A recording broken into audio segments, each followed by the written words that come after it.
so this is objective 41. We are going to represent equations using direct and inverse variation, okay? These types of functions are just special types of functions when the relationship between the x and the y happen a certain way, okay?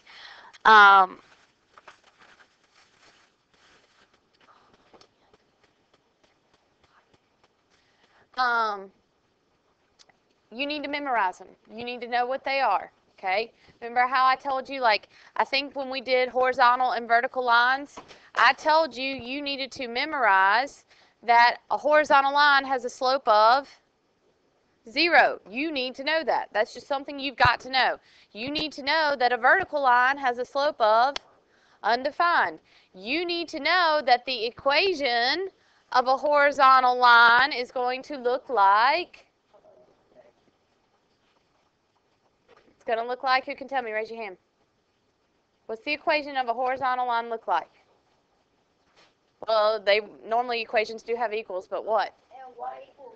Y equals 2. Very good. Remember I said if it's a horizontal line, what direction do you think what variable? You think x because of the x-axis, but it's always opposite from the axis. Remember I said you need to memorize this? Now that has nothing to do with what we're doing today, but there are certain things that you just have to memorize, and this is one of them, okay? So, direct variation. There's a couple things you need to know. Number one, you need to know the equation. If the question says these two vary directly, you know it's direct variation, you need to be like, ooh, y equals kx. You need to know that that's what the equation looks like. Now, I'll tell you, could you solve for something other than the y? Most of the time it's in that form, y equals kx, and k is a constant. The constant, if something's constant, it's always there, okay? So what this says is you're going to take a certain number and times it by x to get the y every time. And that's the relationship. In order to get the y, you take this special number, and that number might be 2, and that number might be 3, and that number might be 4, might be -8, okay? You take it and times it by the x, and every time you'll get the y, okay? That's a very special type of equation. Is it in mx plus b form? Is it a type of mx plus b? I think so. Can someone tell me what the b would be? Plus 0, right? Y equals kx.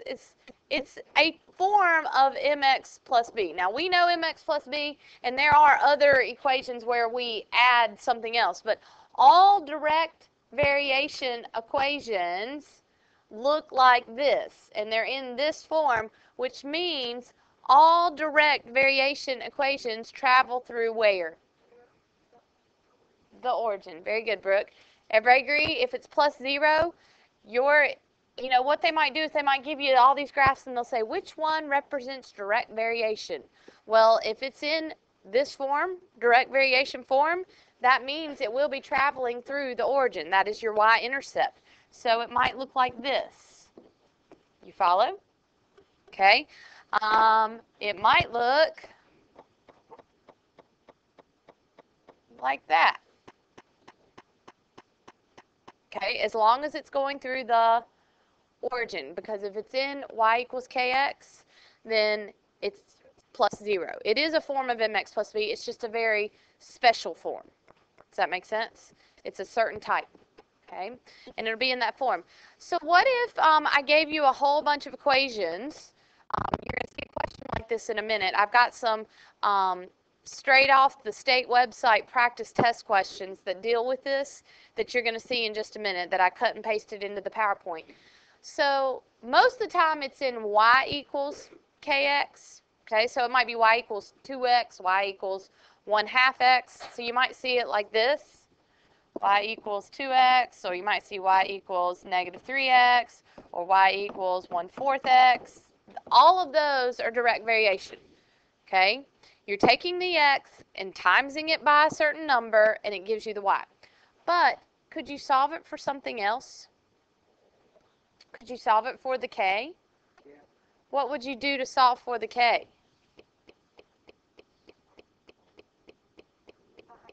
Divide both sides by x. So another way to look at this would be k equals your y divided by your x. If you take your y and divide it by your x, so what I'm saying to you is when they show you all these different equations, some of them might be, most of them will be solved for y equals, and it'll be y equals kx. But you got to look and see, are any of them just rearranged? Does that make sense? If they are the same equation, just rearranged, then you got to pick those two. Okay?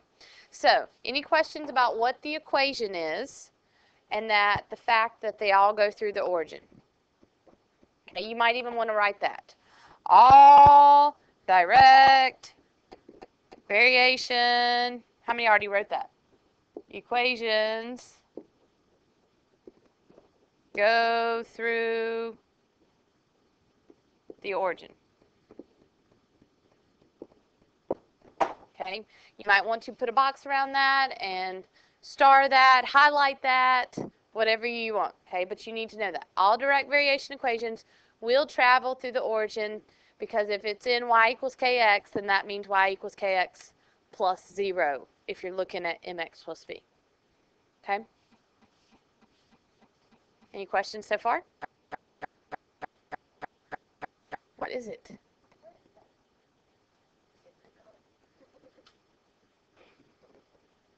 Is it yours? Wherever it is, turn it off.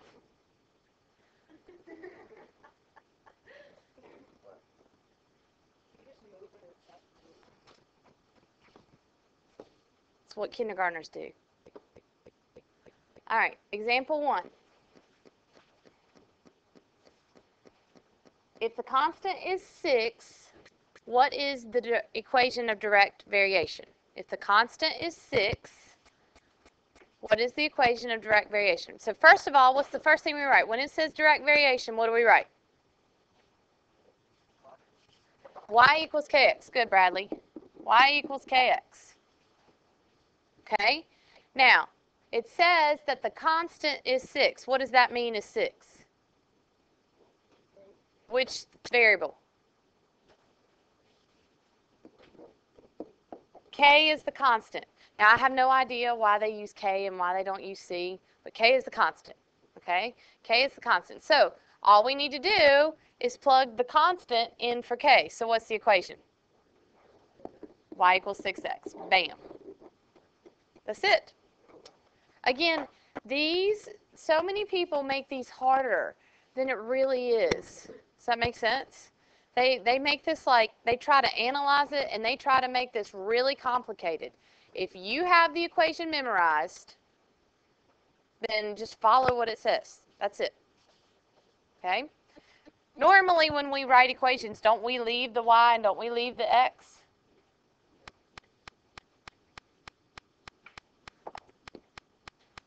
Okay, so you write this one. If the constant is -3, write the equation of direct variation. So raise your hand and tell me, what's the answer? JT. Y equals -3x. Any questions on that? You might want to write down y equals kx with it.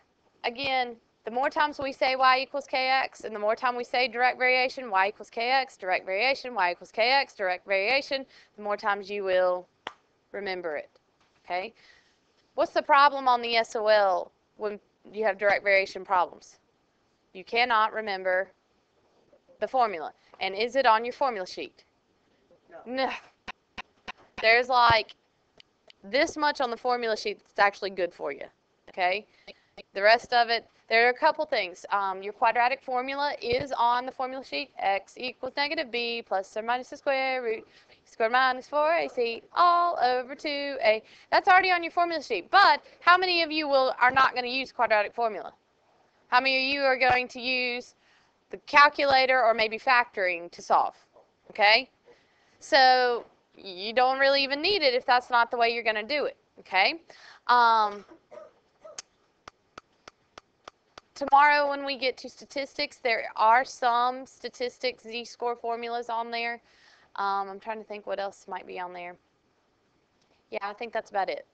There's nothing else on there that really helps you, okay? All right. Let's take a look at this one. This is straight out of a SOL packet, release test. I just copied and pasted.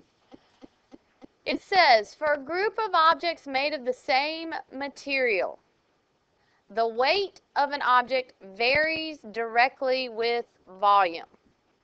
So the minute it says varies directly, what do you know? It's direct variation. So what do you write? Y equals kx. Now, then it tells us that volume is 20 cubic inches and it weighs 28 ounces. What's the constant? So what would we be solving for? The K. It wants the constant. So we got to figure out, we're going to put in 20 and 28, one for X and one for Y. The question is, which one's Y, which one is X? So I'm going to tell you this. Whichever one they say first, and this is very important, is your Y. So it works left to right, just like the formula. So if it says weight varies directly with volume, then weight is your Y, and volume is your X. Whichever one they say first is your Y. Okay? So, which one is weight? That's Y. Which one of these is weight? 28. So you're going to put 28 in for the Y, because that's what it is. Weight is Y. So you'll put a 28 in here, and then X is volume. Which one's volume? 20. So how can I solve for the K? You can just divide both sides by 20. So K is equal to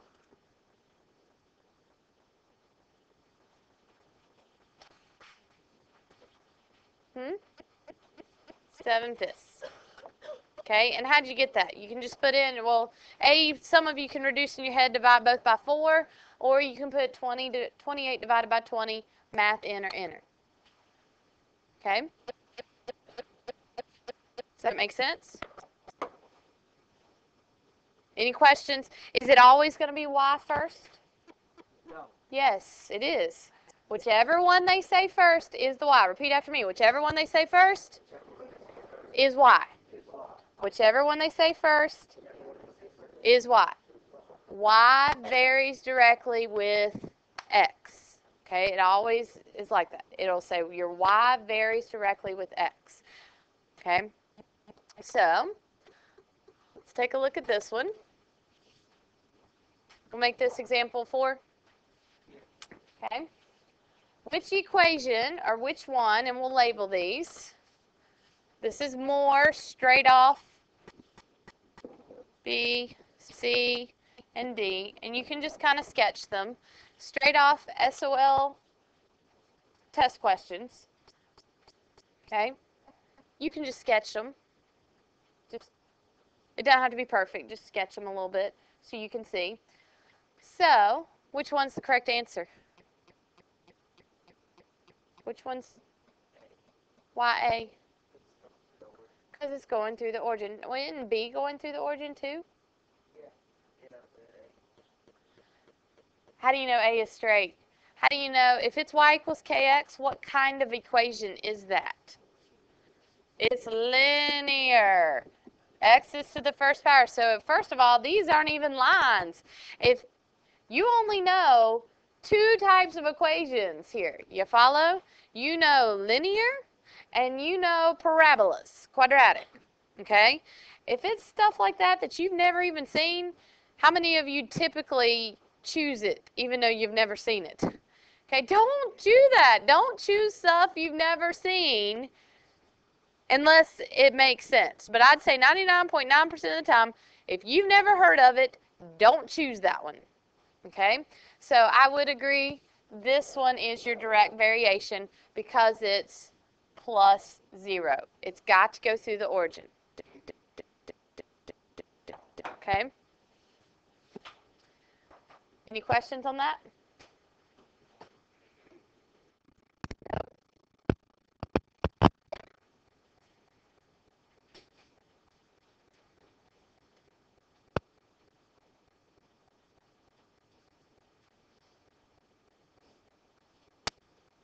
Very good? Okay. Okay.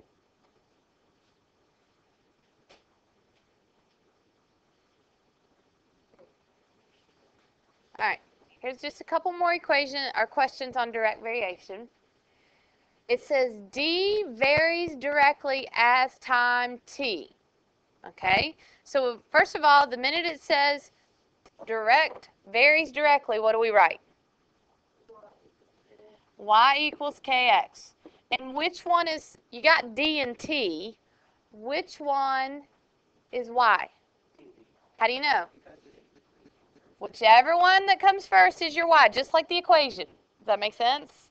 And whichever one it says second is your X. So, it tells us, if we go into Y equals kx, D is Y. Which one's D down here? 240. D is 240. So you're going to put 240 where the Y is.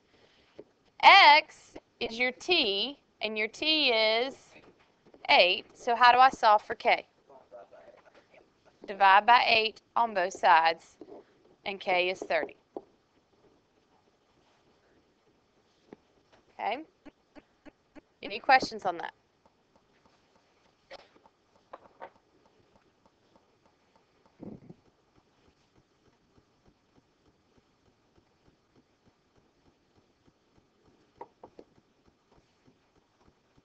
All right, I want you to try this one on your own. See what you can come out with. D equals KR. Does everybody agree? It says varies directly, so you write Y equals KX. And you know whichever one they say first is your Y. And they will always say this. This varies directly with this. That's the beginning sentence for a direct variation equation. So whichever one they say first is your Y, whichever one they say second. So very good. D equals KR. Any questions on that? No? Okay. So let me explain something to you. If two things vary directly, that means they vary in the same way. Okay? We're going to be talking direct and inverse. What's inverse mean? Like if you just were asking me, like if something's inverted, the inverse of something, it is what? Opposite. Okay, but if it's direct, then that means they are going same way. And you do realize that x and y can be any two variables you want. Like, let's talk about, like, what if we graphed out time studying outside of class and your grades. And we graph them out. Everybody agree those are two variables. Time studying and your grades. So, do they vary directly? Do they affect each other? The more you study, the better your grades go up. They go in the same direction. Likewise, the less you study, the lower your grades. And that's not everybody. There are some people that don't ever have to study and make perfect grades, and then there's some people that try really hard and still struggle. You follow? This is just generally, okay? The more you study, the better your grades are. The less you study, the worse your grades are. Okay? Or let's talk about ice cream sales and temperature. You do realize x and y are two variables. So you could plot ice cream sales with temperature outside. As the temperature goes up, what do you think happens at the Ben & Jerry's company? The sales go up. That's direct variation. Does that make sense? As temperature goes down and we have the polar vortex, what happens? They lose all your customers. Okay, now that's not everybody. That's in general. How many of us eat ice cream all year round, no matter what? Okay, but that's just in general. I bet if we researched ice cream sales and temperature, that they would vary directly with each other. Okay? Let's talk inverse really quickly before we get into this, and then we'll go to this question. Okay? If two things vary inversely, as one goes up, the other goes down. It's opposite. So let's talk, gotta keep your minds out of the gutter for this. It's hard for me to come up with these examples. Let's talk temperature outside and layers of clothing. As the temperature is freezing and it goes down, how many layers do you put on? How many of you look like the little boy out of the Christmas story that says, I can't put my arms down? You know what I'm talking about? Yep. And he's got so many layers on. You put a lot of layers on. Likewise, if you reverse that, if the temperature goes up, you start to wear shorts and flip-flops and tank tops and not many layers at all. Your layers go down. Does that make sense? Or Speedo, whatever you want. Okay? Whatever floats your boat. If you want to wear a Speedo, by all means. It's not around me. Anyway, so that's inversely. Okay? So when we are looking at this, the other thing is if it's direct variation, it's going to follow y equals kx. So what we need to do is, first of all, we need to look like, are we moving up here and this is moving up as well? Yes. Okay, are you moving up here and that's moving up? If you had some that were like this one's moving up, this one is moving, well, it's kind of mixed. So you know what we can do with that one? You know that one's not right because I told you if it's direct variation, if one's moving up, the y's moving up too. Or if the x is moving down, the y is moving down. They're going in the same direction. But to figure out what we can get here, we need to find one that is being times by the magic k every time to get the y. Like, what do you times by -2 to get -10? We're timesing by 5. What do you times by -1 to get 5? -5. What do you times by 0 to get 0? Could you times by 5? I mean, yeah, 0 times 5 is 0, so that would work. I mean, you could times by 5. Could you times by 5 here? Yeah, so this one to me, that looks like direct variation. But what's the question say? Not. Okay? All right, so this one is, you're timesing by 5. What are you timesing by to get 1 to get 10? Times by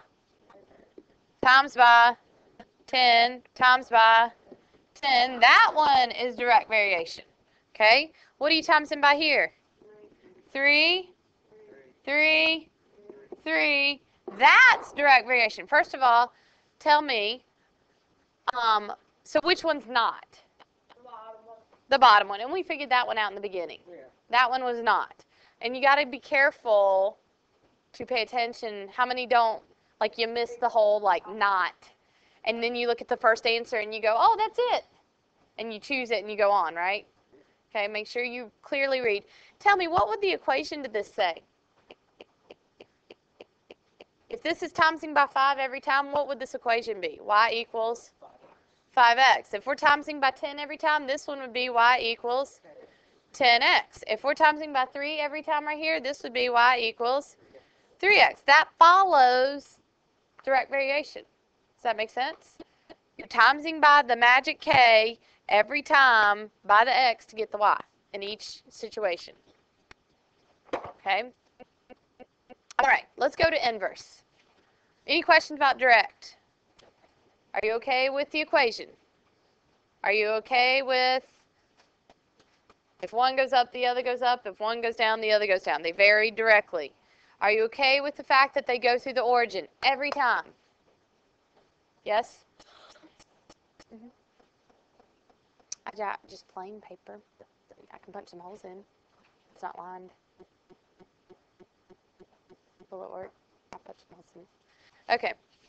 You got to look, when they show you a bunch of equations and they say which ones of these are inverse or which ones of these are direct, you got to look. Sometimes they have it solved for y, so it would be k divided by x, and then sometimes they have it solved for k, And so in order to figure out our magic k this time, you're going to take your x and your y and times them. When you times your x and y, if you get the magic k, then you know it follows inverse. Okay? You need to know both of those equations. Okay? All right. So, example 8. If x varies inversely as y, and x is 5 and y is 20, what's the value of k? Which equation do you want to use? Does it matter? No. They're both the same. One solved for y, one solved for k. Which one do you want to use here? K. Okay, so I hear xy equals k. They're looking for k, and this one is already solved for k. So, what do we do with 5 and 20? Just plug them in. 5 and 20. So what's k? K is 100. The magic k is 100.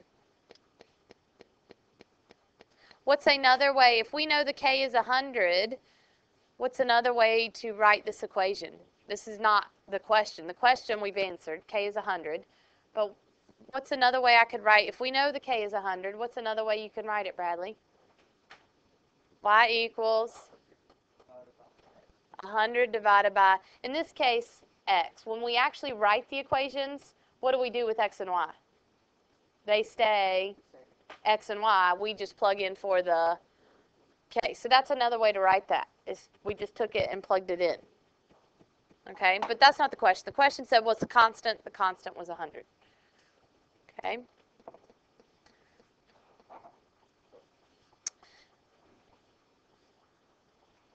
All right.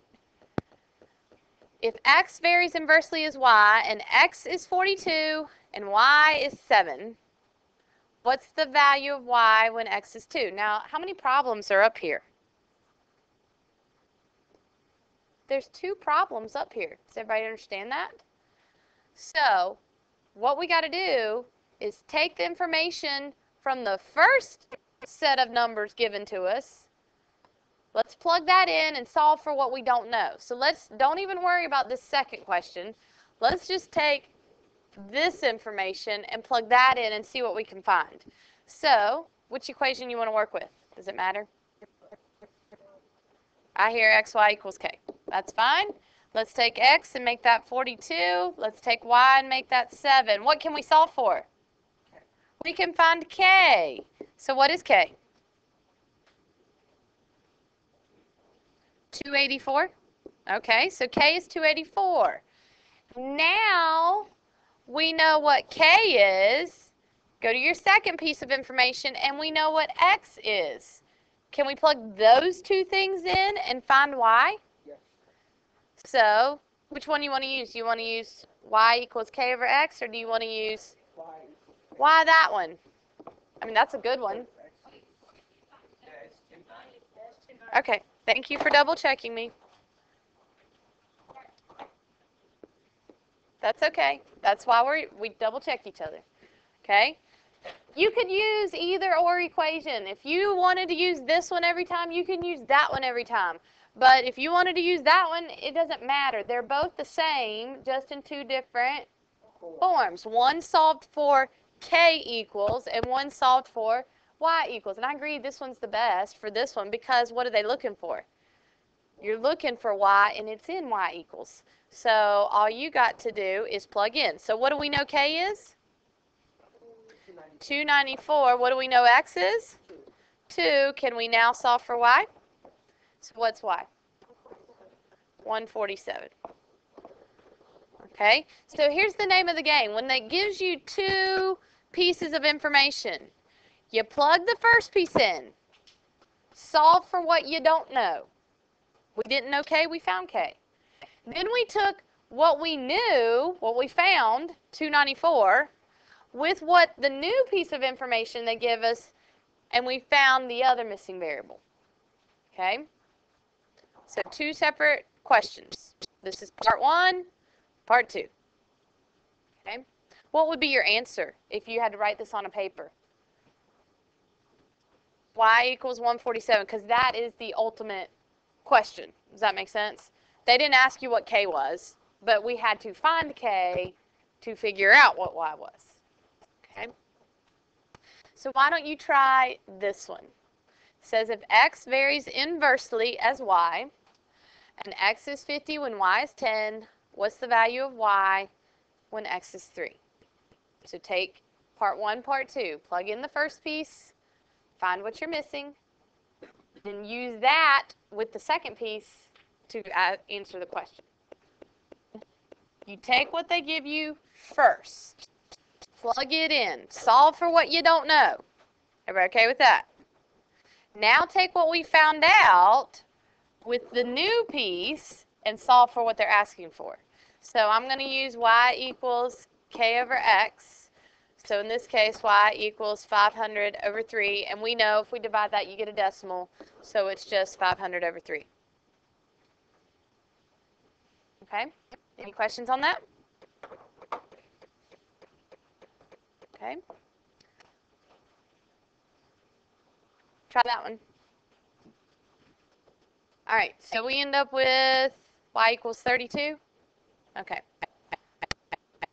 All right. All right, so this came straight from the Virginia SOL website. Okay. And this is, they said, as far as direct and inverse variation goes, this is what you need to know. Okay. So they give you a set of ordered pairs, and they ask you to select 3 points that will create a direct variation relation.